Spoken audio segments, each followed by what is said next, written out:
இந்த ஆத்தூர் சட்டமன்ற தொகுதியில் ஐயா பெரியசாமி அவர்களை இப்படி நார்நாராக கிழிக்கிறீர்களே, மனசாட்சி இல்லையா உங்களுக்கு? மனசாட்சி இல்லையா? எங்கள் ஐயா வாழும் வள்ளுவர் ஐயா, ஐயா ஆண் அவை ஐயா, அவருக்கு இல்லாத தகுதி ஸ்டாலினுக்கு இருக்கா? முதல்ல எங்க ஐயா பெரியசாமி ஒரு பேப்பர் கூட இல்லாம ஆத்தூர்ல இருக்கிற அத்தனை மண்குவாரி, அத்தனை கல்குவாரி, அத்தனை கனிம வள கொள்ளை யாரு செய்யறா, எங்க செய்யறா, எவ்வளவு எடுக்கிறா, எல்லாத்தையும் மனப்பாடமா ஒப்பிப்பாரு. ஸ்டாலினால ஒப்பிக்க முடியுமா? முடியுமா? ஐயா ஸ்டாலினுக்கு தெரியாது. அவங்க அப்பா பேரையே எழுதி கொடுத்து தான் படிப்பாரு. ஆகடா புத்துவேல் கருணாநிதியுடைய மகன் பேசுறேன், ஸ்டாலின் பேசுறேன் அப்படிம்பாரு. அப்பா பேரையே பார்த்து தான் படிப்பாரு. அவரை திட்டத்தை விட்டுட்டு ஐ பெரியசாமியை பிடிச்சி திட்டிட்டீங்க. என்னங்க பண்ணாரு?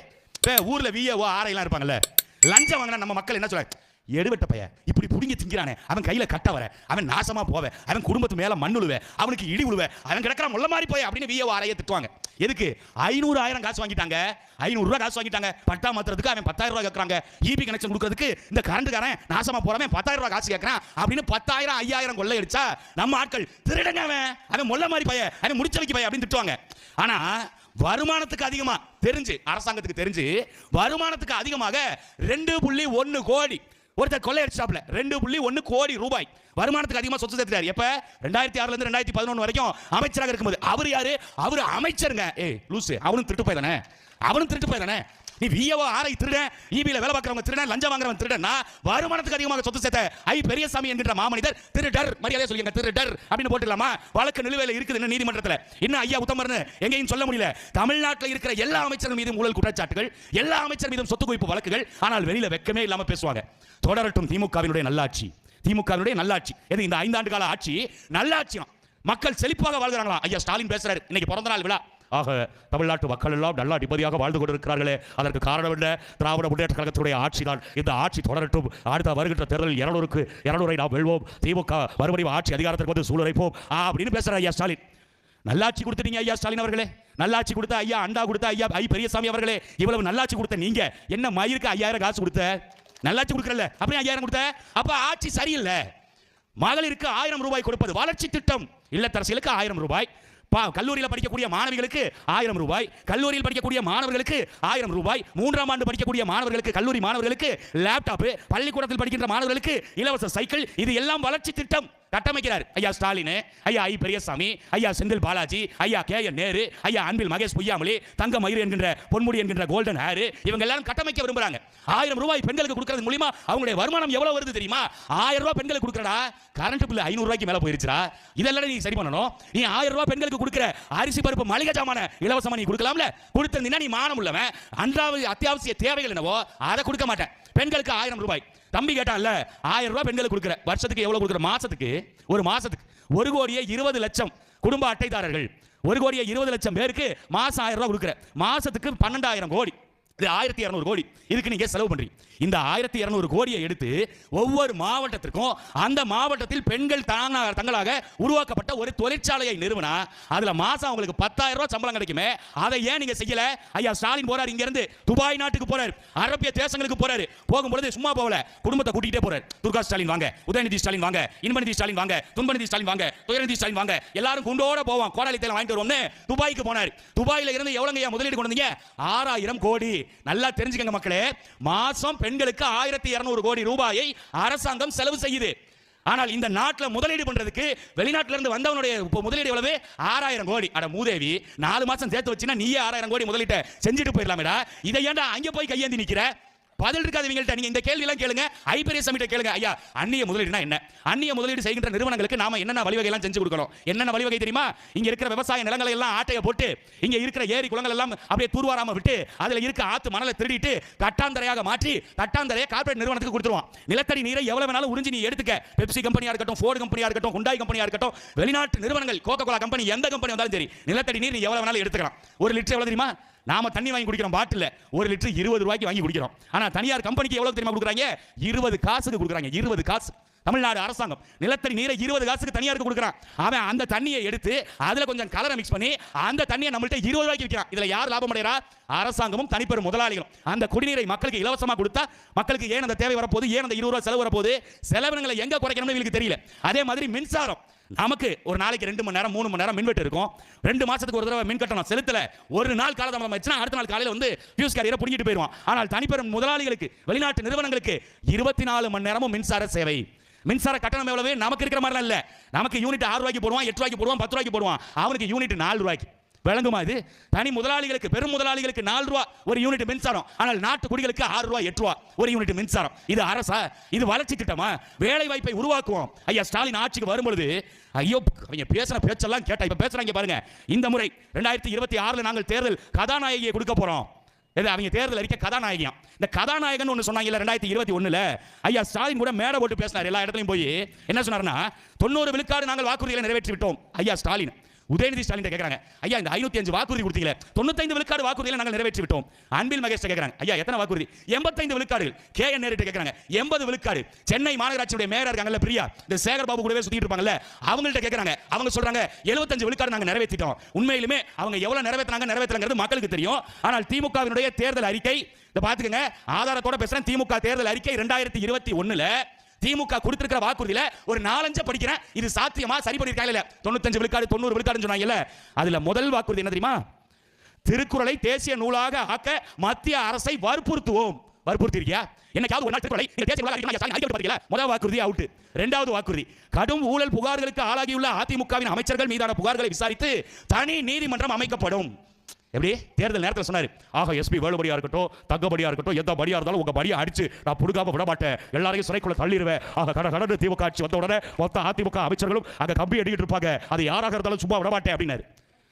எந்த செந்தில் பாலாஜியை ஊழல் குற்றவாளி, எந்த செந்தில் பாலாஜியை கரூர் கேங் ரவுடிசம் கேங்னு பேசினாரோ அந்த செந்தில் பாலாஜியை திமுகக்குள்ள உள்ள கூப்பிட்டு அவரை வாஷிங் மிஷின்ல போட்டு துவைச்சு எடுத்து அவர் நல்லவராக மாற்றி அவருக்கு அமைச்சர் பொறுப்பை கொடுத்துருச்சு இந்த கட்சி. இப்ப 10வது வரைக்கும் OPS சத்தியமா அந்த தேனி மாவட்டம் பக்கம் போகணும்னு தான் இருக்கேன். தர்மயுத்தம் பண்ண தர்மயுத்தம் எங்களெல்லாம் பார்த்தா கேனப்பைய மக்கள் கிறுக்கு பைய மாதிரி இருக்க.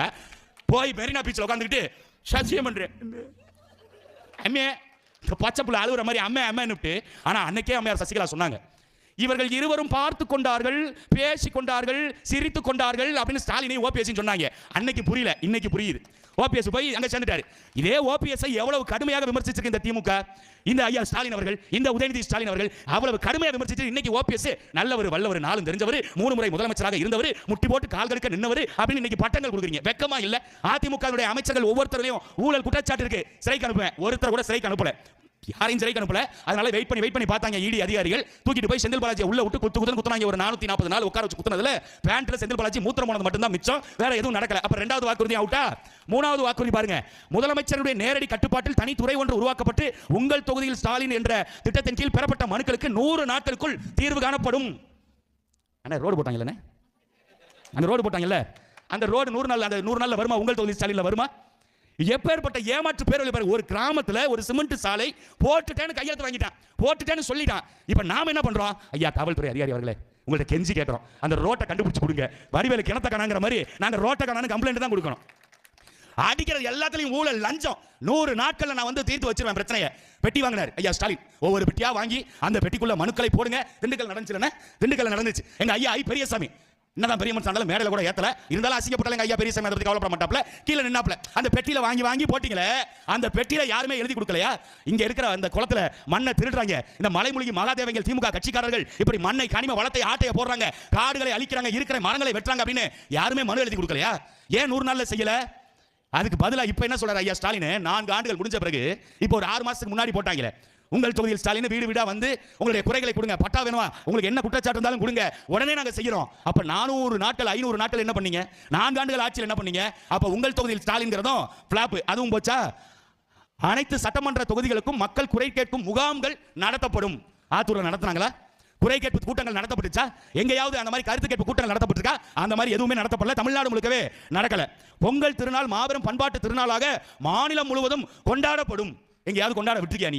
பொங்கல் அன்னைக்கு எவ்வளவு டாஸ்மார்க் சேல்ஸ் தான் பார்த்துட்டு உட்கார்ந்துருந்தாங்க.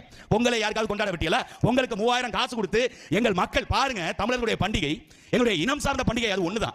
அந்த பண்டிகைக்கு பொங்கல் வச்சு நாங்க கொண்டாடுறதுக்கு அரசு எங்களுக்கு சக்கரை கொடுக்கணும், வெல்லம் கொடுக்கணும், அரிசி கொடுக்கணும், பருப்பு கொடுக்கணும், 3000 காசு கொடுக்கணும். அவ்வளவு கேவலம் கெட்டு போயிட்டோமா? 65 ஆண்டுகள் இந்த நிலத்தை ஆண்டு இன்னமும் எங்கள் மக்களை பிச்சைக்காரர்கள் போல ரேஷன் கடை வாசல்ல கையேந்தி 3000 காசுக்கு நிக்க விட்டுருக்காங்களே. இவங்க தான் அமைச்சர் பெருமக்களா? இவங்க தான் முதலமைச்சர்களா? அந்த வாக்குறுதி அவுட். பொங்கல் திருநாள் அவுட்டா?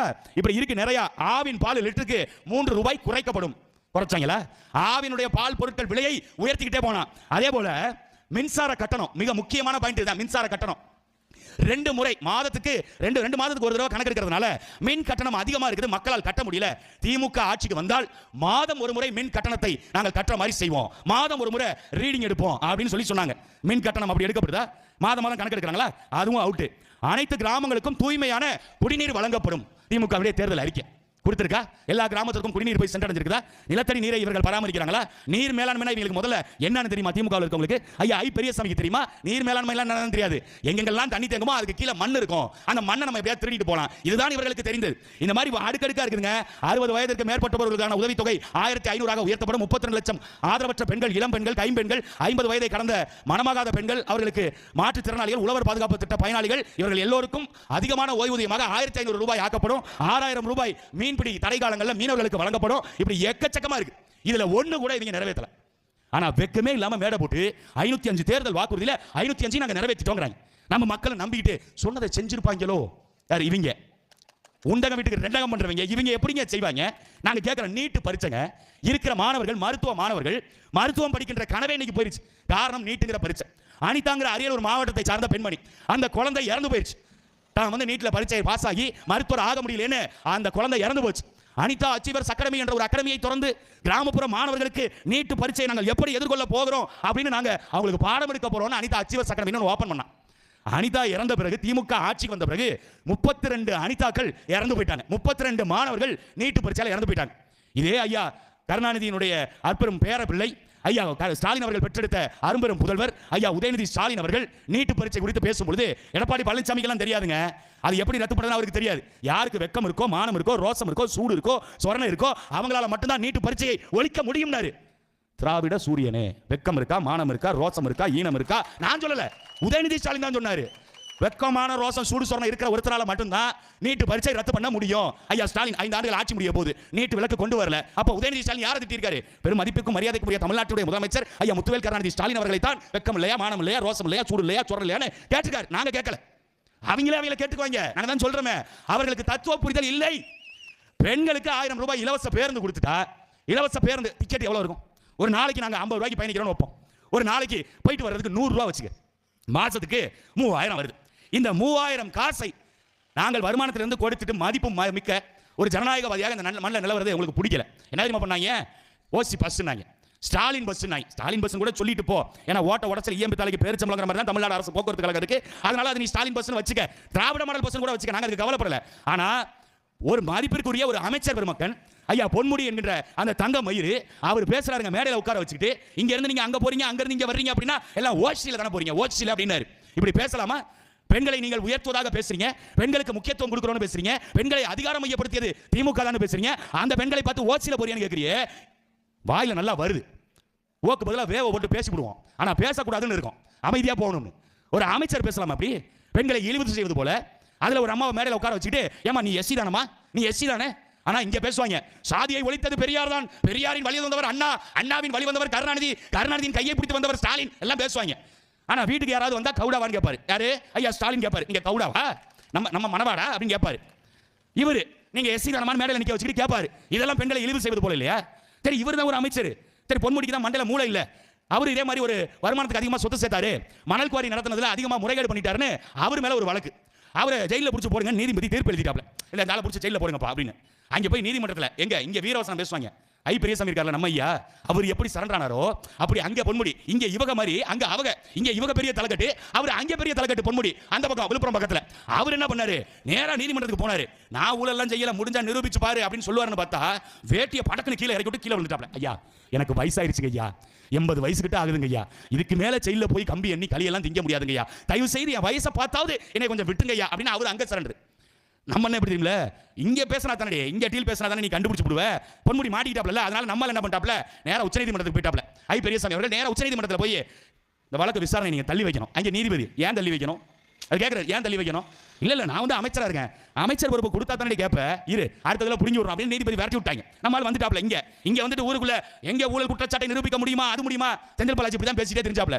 எங்க நிரூபிச்சு பாரு, என்னை தொட்டு பாருனாரு, தூக்கிட்டு போய் வச்சு கும்பணும்னா ஸ்டாலின் யூடியூபரா மாதிரி ஆக ரசிக்கி பாக்குறீங்களா, பிரிக்கி பாக்குறீங்களா, ஆக அடக்குமுறையை ஏவி பாக்குறீங்களா, திமுக ஒன்றும் இந்த சலசலப்புக்கெல்லாம் அழிஞ்சாது, நாங்க பணக்காட்டு தரி தெரியுவா அப்படின்னு உட்காந்து வீடியோ போட்டுக்கிட்டு இருந்தார். போவீங்க ஐயா போவீங்க. எங்க ஆத்து மணலை எவமெல்லாம் திருடி வச்சாங்கிற பட்டியல் எங்கள்கிட்ட இருக்கு. எங்கள் கனிம வளங்களை எவமெல்லாம் திருடி கொடுத்து திங்கிறாங்கிற பட்டியல் எங்களுக்கு இருக்கு. எங்களுடைய காட்டு வளங்களை மரங்களை எவமெல்லாம் வெட்டி தின்றுக்கிறாங்கிற மொத்த பட்டியலும் இருக்கு. இன்னைக்கு இல்ல, என்னைக்காவது ஒரு நாள் அதிகாரத்தில் மேல உட்காருவோம். சீமான் என்கின்ற முதலமைச்சருக்கு கீழே இருக்கிற மொத்த அரசாங்கமும் இந்த எவமெல்லாம் திருடி வச்சிருக்கானோ மொத்த பேர் வீட்டு வாசலையும் போய் நிற்போம். ஐயா ஐயா ஐ பெரியசாமி ஐயா ஐயா போயிருப்பாரு, செந்தில் இருப்பாப்ல, ஐபி செந்தில் இருப்பாப்ல, அவர்கிட்ட போய் நிற்போம். ஐயா உங்க அப்பா இருக்காருங்க ஐயா, உங்க அப்பா 2.1 கோடி அரசாங்கத்தை ஏமாற்றி வருமானத்துக்கு அதிகமாக சொத்து சேர்த்திருக்காருங்கய்யா. இது இல்லாம பினாமிக்கல் பேர்ல இந்த மணல் குவாரிகளை நடத்தி இருக்காருங்கய்யா, இந்த கல் குவாரிகளை நடத்தி இருக்காருங்கய்யா, இந்த மாதிரி இடங்கள் எல்லாம் இவ்வளவு இடங்களை ஆட்டையை போட்டு வச்சிருக்காருங்கய்யா. இந்த இடத்தை எல்லாம் சேர்த்து நீங்க கொடுத்துட்டீங்கன்னா நல்லா இருப்பீயா, வீட்டில் நல்லா இருப்பீங்க. இல்லைங்கய்யா அதெல்லாம் எங்க அப்பா சம்பாதிச்சது, எனக்கு தான் சொந்தம் அப்படின்னா அப்படிங்களாங்கய்யா, கொஞ்சம் வாங்க அப்படி போய் சிறைச்சாலையில் உட்காருங்க. என்ன பண்றீங்க, இங்கிட்டு இருந்து இங்கிட்டு எத்தனை கம்பி இருக்குன்னு இப்படி எண்ணிக்கிட்டே இருக்கீங்க ஐயா. திருப்பி போர் அடிச்சுன்னா இங்கிட்டு இருந்து அங்கிட்டு எண்ணுங்க ஐயா, நீங்க உள்ளேயே இருக்கலாம். இது நடக்கும். நீங்க எழுதி இருக்கான், அண்டா கொடுத்துட்டா போதும், குண்டா கொடுத்துட்டா போதும், தேர்தலுக்கு 5000 காசு கொடுத்துட்டா போதும். வெக்கமா இல்ல? பீகார்ல இதே தேர்தலில் 10,000 கொடுத்துட்டாங்க. காங்கிரஸ் அங்க தோத்துருச்சு, படுதோல்வி அடைஞ்சிருச்சு. காங்கிரஸை சார்ந்தவர்கள், திமுக கூட்டணி கட்சிகள், இந்தியா கூட்டணி கட்சிகள் எல்லாரும் என்ன சொன்னாங்க, இது ஜனநாயக படுகொலை. தேர்தலுக்கு 20 நாளைக்கு முன்பாக 10,000 ரூபாய் மக்களுக்கு பணத்தை கொடுத்து இப்படி ஜனநாயகத்தை குழி தோண்டி புதைக்கலாமா? இதை கேட்க யாருமே இல்லையா? இந்த மோடி அரசாங்கம் ஒரு நாள் கட்டாயம் வீழும், இந்த பாசிச பாஜகவை திமுக இந்தியா கூட்டணி வீழ்த்தாமல் ஓயாது அப்படின்னு பேசினாங்க. அங்க 10,000 கொடுத்ததுக்கு இவ்வளவு கொந்தளிச்சியே, இப்ப நீ 5000 கொடுத்திருக்கே, உன்னை நான் எதை கொண்டு அடிக்க? ஜனநாயகத்தை நீ கொள்ளலையா? அதுல இப்ப இதுக்கு என்ன பேர் வச்ச? அவன் பண்ணது ஜனநாயக படுகொலையா? இவர் ஸ்டாலின் பண்ணது தெரியுமில்ல, மாஸ்டர் ஸ்ட்ரோக்கா. மாஸ்டர் ஸ்ட்ரோக், இன்ப அதிர்ச்சி கொடுத்திருக்காராம். யாருக்கு? இல்லத்தரசிகளுக்கு இன்ப அதிர்ச்சி கொடுத்திருக்காராம். இந்த 1000 ரூபாய் கொடுத்தாங்கல்ல இல்லத்தரசிகளுக்கு, இத அமைச்சர் துரைமுருகனோட பையன் இருக்கார் கதிரானந்தன், நல்ல செனப்பண்ணிக்கு பிறந்த மாதிரியா இருப்பாப்ல. அந்த கதிரானந்தன் என்ன தெரியுமா சொன்னாரு? ஏன் இவ்வளவு கடுமையான வார்த்தைகள் சொல்ல தெரியுமா? என் ஆத்தால பார்த்து, என் சித்தியை பார்த்து, என் பெரியம்மாவை பார்த்து, என் அத்தையை பார்த்து அவன் சொல்றான், நீங்க எல்லாம் மேக்கப் போட்டு வந்திருக்கீங்களே, எப்படி ஸ்டாலின் போட்ட காசு வந்துருச்சா? ஏண்டா உங்க ஸ்டாலின் கொடுத்த காசுல தான் எங்க அம்மா சிகை அலங்காரம் பண்ணிக்கிறாங்களா? நீ கொடுத்த காசுல தான் நாங்க ஒப்பனை பண்ணிக்கிறோமா? நீயும் ஒப்பனை உட்காந்து சோறு திங்கிறதே நாங்க போட்ட பிச்சை, நாங்க கட்ட வரிப்பணம். நீ பிச்சை எடுத்து திங்கிற பாரதேசி என் தாய்மார்களை பார்த்து இழிவுபடுத்தினா சும்மா இருப்போமா? அவர் சொல்றாரு 1000 ரூபாய் இல்லத்தரசியில் கொடுத்தது, அந்த காசை வாங்கி மேக்கப் போட்டு வந்தீங்களான்னு கேட்கிறாரு. அவங்க இவர் அப்படி இந்த பையன் அப்ப 8 அடினா புள்ள 16 அடிமாங்கல்ல, இது அப்படியே தலையில மாறி இருக்கு. புள்ள 8 அடி, அப்பன் 16 அடி. எப்படி தெரியுமில்ல? இவங்களாவது இதோட நிறுத்திக்கிட்டாங்க. அவரோட அப்பா துரைமுருகன் ஒருத்தர் இருக்காரு, அவருக்கு நாங்க ஒரு செல்ல பேர் வச்சுக்கோம், தபேலாவாய் துரைமுருகன்.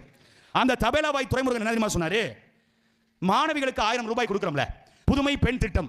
அந்த புதுமை பெண் திட்டத்தில் 1000 ரூபாய் கொடுக்குற அந்த காசை வச்சுக்கிட்டு மாணவிகள் என்ன பண்றீங்க, மாசம் 1000 ரூபாயை சேர்த்து வச்சு கொஞ்சம் காசு சேர்த்து ஒரு நல்ல செல்போனை வாங்கிக்கங்க. அந்த செல்போன்ல நல்ல சிம் கார்டா போட்டுக்கங்க, ரீசார்ஜ் பண்ணிக்கங்க. ரீசார்ஜ் பண்ணிட்டு மாணவிகள் என்ன பண்றீங்க, நைஸா யார்ட்டையாவது பேசு. நீ அமைச்சர் வேலை பார்க்க வந்தியா, வீட்டு பிள்ளைக்கு மாமா வேலை பார்க்க வந்தியா? கேட்கணும்ல நம்ம, இல்லை கேட்காம விடுறது தான் இவங்களுக்கு எகத்தாளம் ஆயிருது. பெண்களை ஓசி பஸ்ல போறங்கிறது, 1000 ரூபாய் வச்சு மேக்கப் போட்டு வந்தியாங்கிறது, மாணவிகளுக்கு 1000 ரூபாய் கொடுத்துட்டு நைஸா போன்ல பேசுங்கிறது, இப்ப மாணவர்களுக்கு இலவசமா லேப்டாப் கொடுக்குறோங்கிறது. லேப்டாப் கொடுக்குறவன் கொடுக்குற என்ன விளக்க என்ன? முதல் வருஷம் படிப்புல சேரும் போதே கொடுக்க வேண்டியதானே? அது என்ன 3ஆம் ஆண்டு முடிக்க போகும்போது லேப்டாப்? ஏன்னா வெளியில வந்து அப்பதான் ஓட்டு போடுவான். வெறும் வாக்கை மட்டும் வைத்து அரசியல் செய்யறாங்க. ஓட்டு போடுவாங்க, அதிமுக ஓட்டு போடக்கூடாது, திமுக ஓட்டு போடணும். லேப்டாப் கொடுக்கறது என்ன, 5000 கொடுக்கறது என்ன, மாசம் 1000 ரூபாய் கொடுக்கறது என்ன? சரி இவங்க தான் இப்படி கூறுகட்ட குக்கராயிட்டாங்க. எதிர்கட்சியில் இருக்குது எடப்பாடி பழனிசாமி, அவராவது ஒழுங்கா இருப்பாருன்னு பார்த்தா அவன், அதாவது இந்த சொல்லுவாங்கல்ல, அவன் வேகலை மூட்டானா நான் கொதிக்கலே மோந்துருவான்டா அப்படிம்பாங்கல்ல, அந்த மாதிரி அவன் 1000 ரூபாய் கொடுக்குறானா, நான் 2000 ரூபாய் கொடுக்குறேன். வளர்ச்சி திட்டம் பெண்களுக்கு 1000 ரூபாய் கொடுக்குறாரு, நான் 2000 ரூபாய் கொடுக்குறேன். அவர் இப்ப வாக்குக்கு 5000 கொடுத்துட்டாரா, நாங்க ஆட்சிக்கு வந்தோம்னா 10,000 கொடுக்குறோங்க. 10,000 கொடுக்குறோம் எடப்பாடி பழனிசாமி. அவரு நாங்க வந்தா ஸ்கூட்டி கொடுப்பாங்க, இவரு நாளைக்கு சொல்லுவாரு நாங்க திமுக மறுபடியும் ஆட்சி வந்துச்சுன்னா நாங்க ஸ்கூட்டி கொடுப்போங்க அப்படின்னு அவங்க சொல்றதுக்கு வாய்ப்பு இருக்கு. அதிமுக ஆட்சி வந்துச்சா நாங்க கூட்டி கொடுப்போங்க அப்படிம்பாங்க, சொல்லுவாங்க. கூட்டி கொடுப்பேன், ஸ்கூட்டி 2ஆ கொடுப்பேன்னு சொல்லுவாங்கன்னு சொல்றாங்க. எதுவும் தப்பா நினைச்சுக்காதீங்க.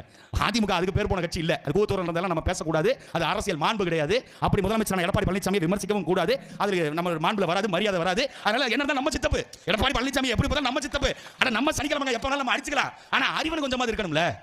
அம்மையார் ஜெயலலிதாவுடைய ஆட்சியை கொடுப்போம். யாரு ஐயா எடப்பாடி பழனிசாமி சொல்றாரு.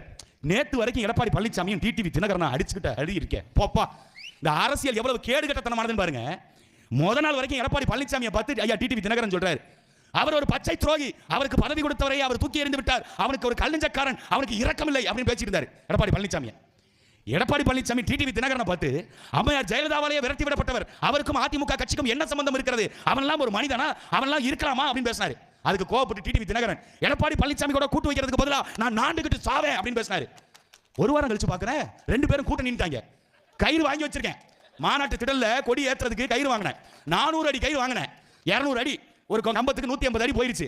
இன்னும் அதுல ஒரு 20 அடி, இதுல ஒரு 20 அடி, 40 அடி கயிறு வாங்கி வச்சிருக்கேன். எங்க அண்ணன் டிடிவி தினகரனை பார்த்து நான் கையில கொடுக்கணும். எப்ப தொங்குற? எடப்பாடி பழனிசாமி கூட கூட்டு வைக்கலாமான்னு பேசுனீங்க, இப்ப தொங்கு. அப்ப தேர்தல் அந்த இதெல்லாம் வந்துருச்சுன்னா ஆட்சி அதிகாரத்திற்காக, அந்த மமதைக்காக, அமைச்சர் பொறுப்புக்காக பேசின எல்லாத்தையும் மறந்துடுவீங்களா? எல்லாத்தையும் மறந்துடுவியா? எப்படி அரசியல் இருக்கணும், கனவு இருக்கணும்டா. அடுத்த தலைமுறை பிள்ளைகள் இந்த மண்ணில் எப்படி வாழணும், அவர்களுக்கு வேலை வாய்ப்பு, படிக்கிறதுக்கு கல்வி, தூய குடிநீர், தரமான உணவு, தூய காற்று, இப்படி சிந்திக்கணும். ஆனா இவங்க எவன் வேணாலும் கம்பெனி திறந்துக்க, காற்ற இடத்துல கமிஷன் கையெழுத்து. போக்குவரத்து துறை இலவச பேருந்து விடுறாங்கல்ல பெண்களுக்கு, அந்த போக்குவரத்து துறை எவ்வளவு நஷ்டத்தில் ஓடுது தெரியுமா? 63,000 கோடி நஷ்டம். யாருக்கு 63,000 கோடி நஷ்டம்? எங்க இருந்து வந்துச்சு? அதிமுக ஆட்சியை விட்டு கீழே இறங்கும் பொழுது 40,000 கோடி. இப்ப திமுக ஆட்சியை விட்டு இறங்க போகுது 23,000 கோடி கூடுதல் கடன். யார் தலையில தெரியுமா விடியும்? பெண்களுக்கு இலவச பேருந்து விட்ட கணக்குல ஒரு 23,000 கோடி தமிழக போக்குவரத்து கழகத்திற்கு நஷ்டம் எழுதுவான். இந்த கடனை யாரடப்பா? மின்சாரத்துறை. மின் கட்டணம் உயர்த்திக்கிட்டு இருக்கான். இங்க காலையில 5,000 ரூபாய், காலையில அக்கௌண்ட்ல எல்லாருக்கும் காலையில 5,000 ரூபாய் மடங்கு வந்து விழுந்துருச்சுன்னு எல்லா மக்களும் பூரிக்கிறான். நான் திருச்சியில ஒரு டீ கடையில் நின்று டீ குடிச்சிட்டு இருக்கேன். அங்க ஒருத்தர் வர்றாரு. ஆனா அவர் முகத்தை பாக்குறதுக்கு அவ்வளவு பிரகாசம். ஏய் 5,000 ரூபாய் எவனோ போட்டு விட்டுருக்கான், எந்த இழிச்சவாயன்னு தெரியல. ஸ்டாலின் சொல்லலங்க, அவங்களுக்கு தெரியல ஸ்டாலின் தான் போட்டுருக்காருன்னு. ஏதோ ஒரு இழிச்சவாய 5,000 போட்டு விட்டுருக்காம்பா அப்படின்னு ஜாலியா பேசிட்டு இருந்தாரு. நானும் 5,000 போட்டு நமக்கு எதுவும் போட்டுருக்காங்களா அப்ப நானும் போன் எடுத்து பார்த்தேன். ஏன்னா நம்மளால யாராவது மாத்தி போட்டுருப்பாங்களான்னு பார்த்தா நமக்கு வரல. இப்ப வேற ஏதோ பணம் வந்திருக்கு இவங்களுக்கு, என்ன பண்றாங்கன்னு தெரியல அப்படின்னு யோசிச்சுட்டு இருந்தேன். அவர் சிரிச்சிட்டு டீயை குடிச்சிட்டு போயிட்டாப்ல. அப்புறம் தான் எல்லாரும் சொன்னாங்க இந்த மாதிரி ஸ்டாலின் வந்து 5,000 போடுறாப்ல, அவர் போட்டு விட்டுருக்காப்ல, அந்த காசா இருக்குன்னு சொன்னா அவரும் அப்படியா முதலமைச்சருக்கு எவ்வளவு நல்ல மனசு அப்படின்னு போயிட்டாப்ல. காலையில சாயங்காலம் ஒரு 6 மணிக்கு மறுபடியும் அதே டீ கடைக்கு டீ குடிக்க போறேன். அதே நபர் வராப்ல. காலையில இருந்த மகிழ்ச்சி இல்ல, சாயங்காலம் இப்படியே வந்து நின்னாரு. நான் என்ன யோசிச்சேன், சரக்கு இருக்க போட்டாப்லையோ, காசு 5,000 போட்டா எங்க போவோம்? அதான் முன்னாடி வழியா அப்படி கொடுத்தோம்னா பின்னாடி வழியா டாஸ்மார்க் வரும்னு அன்னைக்கு இருந்த ஆர்பி உதயகுமார்ங்கிற அமைச்சர் சொல்லியிருக்காரு. திண்டுக்கல் சீனிவாசன் முன்னாள் அமைச்சர் சொல்லியிருக்காரு. இன்னைக்கு இருக்கிற அமைச்சர் பெருமக்களும் அதான் சொல்றாங்க. இங்கிட்டு நாங்க இல்லத்தரசிகளுக்கு 1000 ரூபாய் கொடுக்குற மாதிரி கொடுப்போம், இங்கிட்டு டாஸ்மார்க் கடையில் 350 ரூபாய் காசு சாராயத்துக்கு வாங்கிக்குவோம், அது எப்படி இருந்தாலும் 2-3 நாள் எங்களுக்கு திருப்பி வந்துடும் அப்படின்னு இந்த அமைச்சர் பெருமக்கள் சொல்றதா. அப்படி சரக்க போட்டாருன்னு நினைச்சா சரக்க போடலங்க, மனுஷன் தெளிவா இருந்தா. என்னங்க ஏங்க காலையில மகிழ்ச்சியா இருக்கீங்க, இப்ப சோகமா இருக்கீங்க? அட ஏங்க காலையில 5,000 ரூபாய் போட்டு விட்டான், சந்தோஷமா இருந்தேன். சாயங்காலம் போய் பார்க்குறேன் ஈபி கரண்ட் பில்லு 150 ரூபாய் கூட போயிருச்சுங்க அப்படிங்கிறேன். ஏங்க 2 மாசத்துக்கு 150 ரூபாய் கூட போகுதுன்னா நான் ஒரு வருஷத்துக்கு இவன் கொடுத்த 5,000 இதிலே கட்டிட்டு போயிடுறா, எனக்கு வேற என்ன இருக்கு? அப்புறம் 5,000 என்ன மயிருக்கு இவன் போட்டான்னு ஸ்டாலினை திட்டுறாப்ல. எப்படி போகுது பத்தியில? இல்லத்தரசிகளுக்கு 1,000 ரூபாய் கொடுக்குறோம், அது வளர்ச்சி திட்டம். அதுக்கு ஆண்டுக்கு மாதத்துக்கு 1,200 கோடி, வருஷத்துக்கு கிட்டத்தட்ட 20,000 கோடி எங்க இருந்து வரும்? அது நஷ்டம். மின்சாரத்துறையில 1.25 லட்சம் கோடி, 1.25 லட்சம் கோடிக்கு மேல கடன் ஆகிக்கிட்டு இருக்கு. 2031 1.25 லட்சம் கோடி கடன் ஆயிரும். எது? மின்சாரத்துறை மட்டும். மின்சாரத்துறை நஷ்டத்தில் போறதுக்கு காரணம் என்ன? நாம மின்சாரத்துக்கு பணம் கட்டாம இருக்கமா, கரண்ட் பில் கட்டாம இருக்கமா, வரி கட்டாம இருக்கமா, எல்லாம் கட்டுறோம், ஆனாலும் நஷ்டத்தில் ஓடுது. போக்குவரத்து துறை நஷ்டத்தில் ஓடுது, மின்சாரத்துறை நஷ்டத்தில் ஓடுது, பொதுப்பணி துறைகள் நஷ்டத்தில் ஓடுது, அரசுடைய துறைகள் எல்லாமே நஷ்டத்தில் ஓடுது. ஆனால் இந்த அரசு வெக்கமே இல்லாம சொல்லுது நல்லாட்சி கொடுக்கிறோம். அதிமுக ஆட்சி முடியும் பொழுது 2021 பெருமக்களே நல்லா கேட்டுக்கங்க, 4.25 லட்சம் கோடி கடன் வாங்கி வச்சிருந்துச்சு அதிமுக அரசு. எடப்பாடி பழனிசாமி கடன் வாங்கி வச்சிருந்தார் 4.25 லட்சம் கோடி. அன்னைக்கு ஐயா ஸ்டாலின் பேசினாருங்க பாருங்க பேச்சு. ஆக நிர்வாகத்திறனற்ற இந்த அதிமுக ஆட்சிகள் 4.25 லட்சம் கோடி கடனை வாங்கிவிட்டு சென்றிருக்கிறார்களே, இவர்களை நம்பி அடுத்த முறை ஆட்சியை கொடுத்தால் தமிழ்நாட்டை நாசமாக்கி விடுவார்கள். திராவிட முன்னேற்ற கழகம் ஆட்சி அதிகாரத்திற்கு வந்தவுடன் 4.25 லட்சம் கோடி ரூபாய் கடனை அடைத்துவிட்டு தமிழ்நாட்டை தலைநிமிர வைத்து விடுவோம். இதை நான் முத்துவேல் கருணாநிதி ஸ்டாலின் ஆகிய நான் உறுதிமொழி ஏற்கிறேன். ஆக திமுகவுக்கு ஓட்டு போடுங்க, சிடி சக்கர சித்தப்பா ஏற்றெழுதி நக்கப்பா என்பதை போல திமுகவை நம்பி வாக்களித்தீர்கள் என்றால் எல்லோருக்கும் கையில் பொங்கலை கொடுத்து நக்க விடுவோம் அப்படின்னு பேசினார். 4.25 லட்சம் கோடி கடன். இன்னைக்கு 2026 திமுக ஆட்சி முடிய போகுது. இன்னைக்கு எவ்வளவு கடன்? 10 லட்சம் கோடி கடன். இந்த கூடுதல் 5.25 லட்சம் கோடி கடனை யார் வாங்கினா? எதுக்காக வாங்கின? எங்களுக்கு பள்ளிக்கூடம் கட்டி கொடுத்திருக்கியா? எங்கள் மாணவர்களுக்கு கிராமப்புறங்கள்ல பள்ளிக்கூடம், ஆராய்ச்சி கல்வி, ஆரம்ப கல்வி, எதுக்காவது பள்ளிக்கூடம் கட்டியிருக்கியா? பள்ளிக்கூடத்தை சீரமைச்சிருக்கியா? ஆசிரியர்களை நியமிச்சிருக்கியா? பகுதி நேர ஆசிரியர்களுக்கு சம்பளம் கொடுத்திருக்கியா? பகுதி நேர ஆசிரியர்களை நிரந்தர ஆசிரியர்களாக பணியமர்த்தனம் செஞ்சிருக்கியா? ஏதாவது ஒன்று செஞ்சிருக்கியா? பள்ளிக்கூடத்துக்கு செய்யல. சரி, வேலை வாய்ப்பு இளைஞர்களுக்கு ஏற்படுத்தி கொடுத்திருக்கியா? புதிய தொழிற்சாலைகளை நிறுவி இருக்கீங்களா? அதில் தொழிற்சாலைகளில் இளைஞர்களுக்கு 90 விழுக்காடு மண்ணின் மைந்தர்களுக்கு வேலை வாய்ப்பை உருவாக்கி கொடுத்திருக்கியா? அதுவும் கொடுக்கல. கல்வி இல்ல, வேலை வாய்ப்பு இல்ல, மருத்துவமனைகளை தரம் உயர்ந்த மருத்துவமனைகளாக மாற்றி அரசு மருத்துவமனையில தலை சிறந்த மருத்துவத்தை இலவசமா நாங்க கொடுத்துட்டு இருக்கோம். தனியார் மருத்துவமனையில எப்படி ஐயா கலைஞர் கருணாநிதிக்கு உடம்பு சரியில்லைன்னா அவர் காவேரி மருத்துவமனைக்கு போறாரு, அம்மையார் ஜெயலலிதாவுக்கு உடம்பு சரியில்லைன்னா அப்போலோ மருத்துவமனைக்கு போறாங்க, குப்புசாமிக்கும் முனுசாமிக்கும் உடம்பு சரியில்லைன்னா அரசு மருத்துவமனைக்கு போறோம். அந்த அரசு மருத்துவமனை அப்போலோ மருத்துவமனைக்கு நிகரான மருத்துவம் கொடுக்கப்படுதா?